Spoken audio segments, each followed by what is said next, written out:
Hello and welcome back to today's show. This is your guy Obi, as usual. Thank you for those ones who have written to me asking me what is going on, and I'm here to categorically say that everything is okay. I know it's been some time.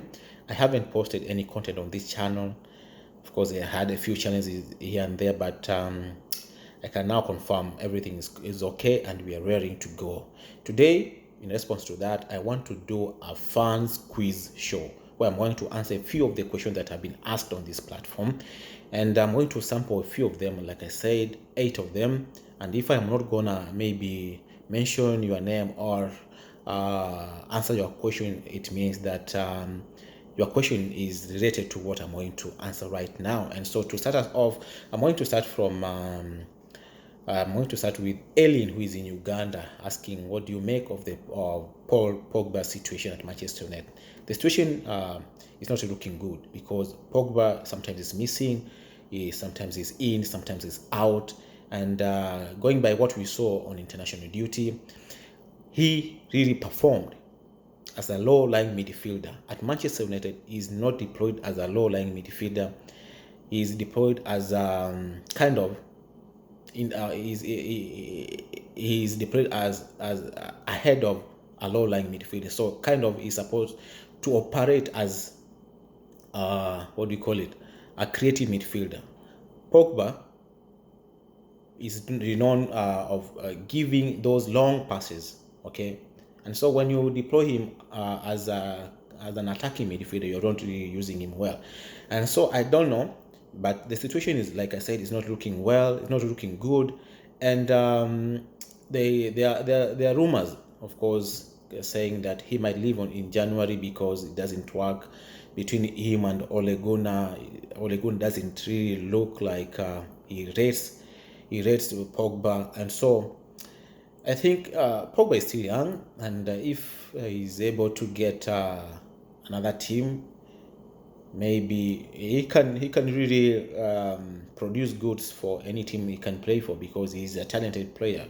Make no mistake about that. And of course, rumors coming out suggest that he might leave for Real Madrid in a swap deal with Rafael Varane. I don't know whether it's true and whether it can be done well and good, because he needs to play. And I don't know whether Ole Gunnar is going to change his mind and start playing him.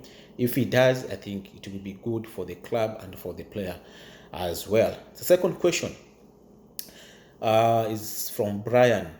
Brian is in Sierra Leone. He's saying, can Liverpool be allowed to sign a defender? Well, this is strange because, as we all know, Liverpool have had a lot of injuries in their defensive department, and I think there is a clause in FA, yeah, that allows teams that are in a crisis. When a team is in a crisis, a really a crisis that will allow a team to sign players.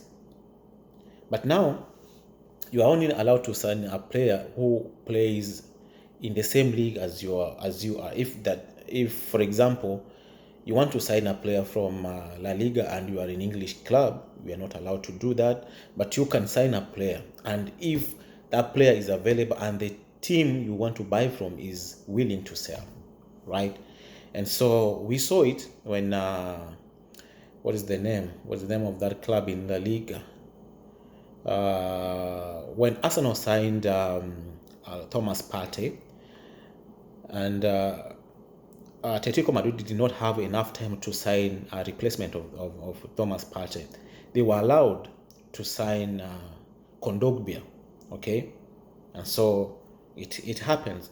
Whether Liverpool are gonna use that option, I don't know, but if it gets to the worst, I think that is another option, and whether they're going to get the right player they need is also one thing that we have to wait and see. So the answer is yes, they can, but of course there are some other stumbling blocks that, like I have mentioned. So number 3, what do you make of the international friendlies and the World Cup qualifiers? This is fig tree. Fig tree is in Nigeria.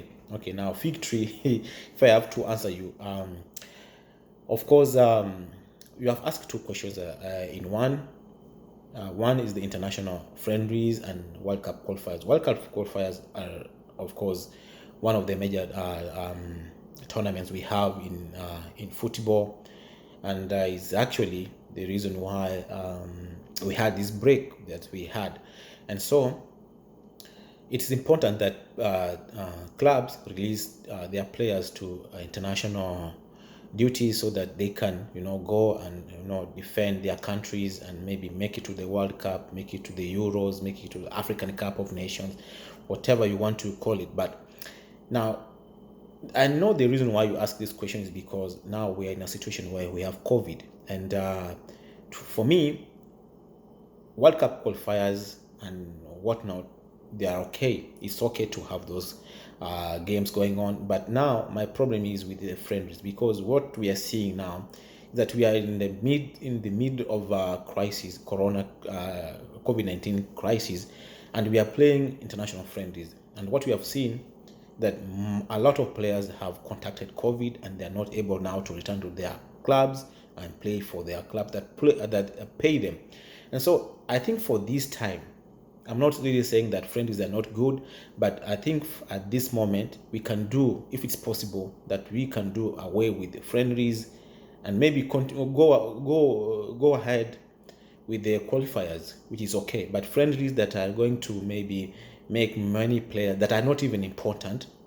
Yeah, they're important for the players that are making maybe the first caps for the international teams, for their national teams, but is it really important to expose players to these games that are really do not matter in any way? And so for me, for friendlies, no, but for qualifiers, I think it's okay whether we are in COVID or whether we are not. I think I've answered that. And number 4, this is who is the Brooks. Brooks is in New Jersey. What do you make of the reported Eriksson and Xhaka swap deal?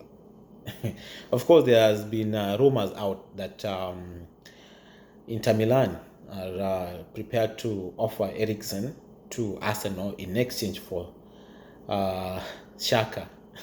This is a strange one. This is a strange one. Eriksson left Tottenham last season. Eriksson is a great player. Without disrespecting him, he left Tottenham. He went to Inter Milan. Of course, he refused to sign a contract extension at Tottenham, and so he had to leave. Now I think things are not really working for him, and Inter Milan are reported to be looking for a way of offering him to Arsenal, and I don't know whether Arsenal are really interested in such a kind of player, because Eriksson is right now is almost 30 years. And Xhaka is around 27. So why would Arsenal want a 30-year-old in exchange of a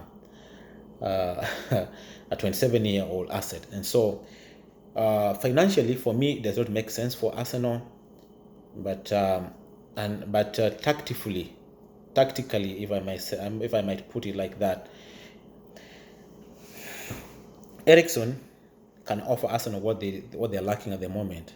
Their creativity, the creativity that is lacking at Arsenal, Eriksson can offer that. But the only question I have is Eriksson does not look like the player he was at Tottenham. Even before he left, he wasn't really pulling the strings right, and that's why they were easily able to release him. And so I don't think this is a good option for Arsenal. I don't think. And signing a 30-year-old is not really what many people would want to see at Arsenal, because we have people like Willian, people like Luis, a lot of players that are on their 30s, and that one does not really make sense. I don't know, but for me, I think that is for the birds. And so number 5, what are the what are Chelsea's chances this season? This Mike is in Kenya. He says, what are the Chelsea's chances this season? Chelsea have, like I say, Chelsea is a team that's really looking good. Of course, they started low, but going by their recent form, it's a team that can do anything. So, and they have players that have the potential to do everything or achieve everything they want if they continue, of course, playing well. And so, Chelsea is a team that you really would not say that they will not make it. For me, I know Chelsea will make it. Chelsea will make it if they continue developing, if the players that were brought in continue gelling. And of course, many people are saying Chelsea, is a team to watch. And I also echo that suggestion because looking at the other opponents, looking at teams like Arsenal, teams like Manchester City, teams like Manchester United, they don't look like they have a clear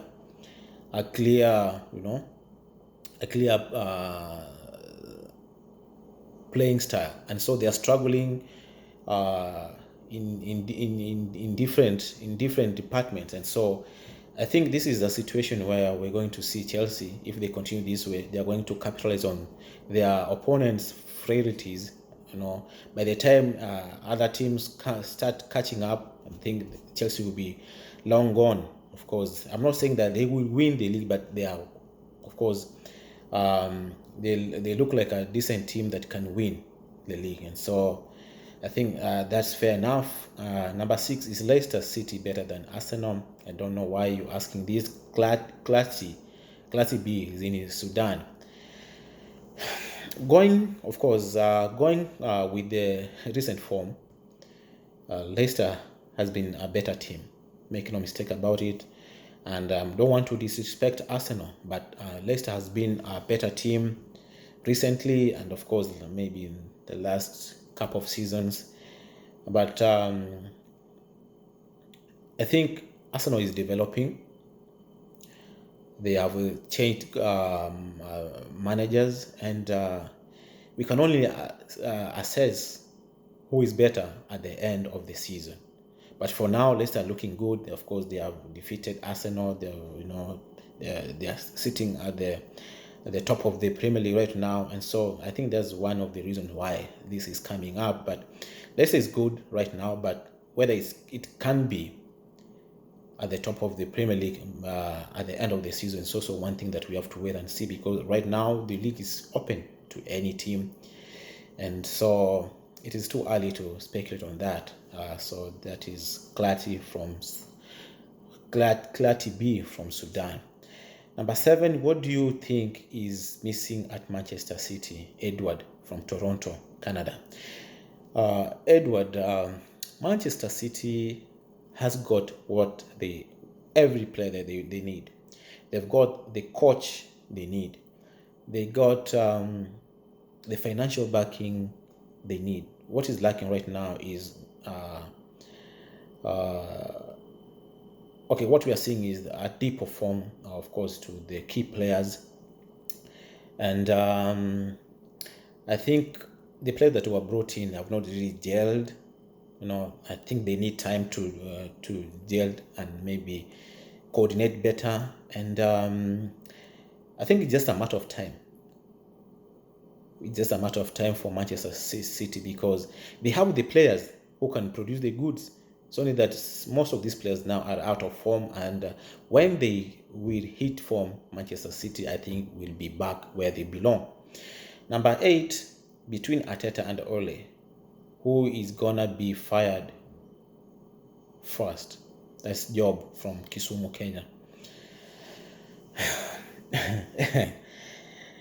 It's not easy to answer such a question, but I know the reason why this question is being asked is because the two managers have been struggling with their performances, their respective clubs.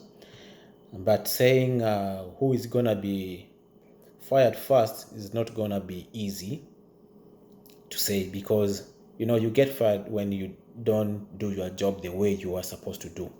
And the two managers that are in question here, they are young. They, of course, they are learning also, and it's not that they have really failed. Okay, it's only that they're having you know, the results have not been looking good to them. But it's too early to say this, because Ole has done what he is supposed to do, and maybe he can do even better than what he's doing. It's not like he's a bad manager, neither is Arteta, because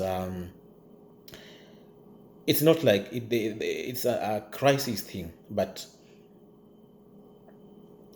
I know the two managers are under pressure to perform. That's one thing I have to admit. But saying who is gonna be fired first, I think that's too harsh to ask, because what you're supposed to do is to support these managers. They're young, like I said. They will make mistakes, okay, as usual, and they will also learn from the mistakes that they make. Of course, it will take time for them to, you know, assemble a winning team. And it's not that they have the, you know, the players that they needed, because they have been struggles selling players here and there. There have been struggles getting players in. Of course, we have COVID that has had a financial impact on teams, and so it will take time to evaluate these managers. Of course, we have Frank Lampard. The reason why Frank Lampard is not in this question is because he's been supported by his team, and so I think these two managers, like I said, they need time for us to give them proper assessment. We have to give them time and see what they can do. Maybe at the end of the season, we are able to say now who is better, who is not, who is, you know, who's failed, who has not. And so I think for now, it's only better to, you know, give them time, see what they can do, and maybe things might change. And so that's about my time. Thank you for your time, and I will see you probably tomorrow for another show. Take care. Bye.